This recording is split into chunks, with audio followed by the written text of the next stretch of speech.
Hello, নমস্কার। কেমন আছেন সবাই? মিশুর গল্পকথায় স্বাগত। আজকে একটা ডেইলি ভ্লগ নিয়ে আসলাম। সকাল সকাল স্নান সেরে ভগবানের পূজা করতে গেছি। আরতি করছিলাম, ওই সময় একটু ভিডিও ক্লিপ নিয়েছি। দেখেন কেমন লাগে আপনাদের। আর আপনারা তো আমাকে জানাচ্ছেন না আমার ভিডিওগুলো আপনাদের কেমন লাগছে। কেমন লাগে জানাবেন।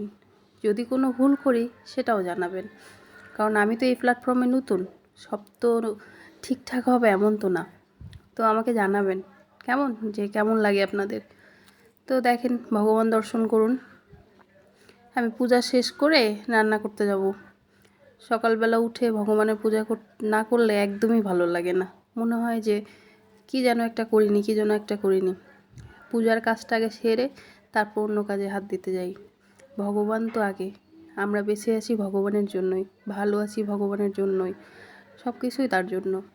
তো যাই হোক, পূজা শেষ। এখন একটু বেলকনিতে দাঁড়িয়ে বৃষ্টি দেখতেছিলাম। বৃষ্টি কার কার এলাকায় বৃষ্টি হচ্ছে জানাবেন। তো বৃষ্টি দেখা শেষ হয়ে এখন রান্না করতে যাব। দেখেন, আজকে রান্না করেছি খাসির মাংস। আমাদের বাসায় আসলে খাসির মাংসটাই বেশি হয়। মাছ, ডাল, আর হচ্ছে আলু ভাজা, আর সাথে সালাদ। তো যাই হোক, খাওয়া দাওয়া এখন দিব্যকে খেতে দিব। দিব্য খেতে বসে গেছে। ও এখন চিন্তা করছে প্রথম ক্যামেরার সামনে কি বলবে কি করবে, বুঝতে পারছে না। দেখেন না, ভাত কোথা থেকে ভাঙবে সেটা বুঝতে পারছে না। তো ও এখন খাওয়া দাওয়া করবে, তারপর আমি খেয়ে নিব। সবাই ভালো থাকবেন। টাটা, নমস্কার।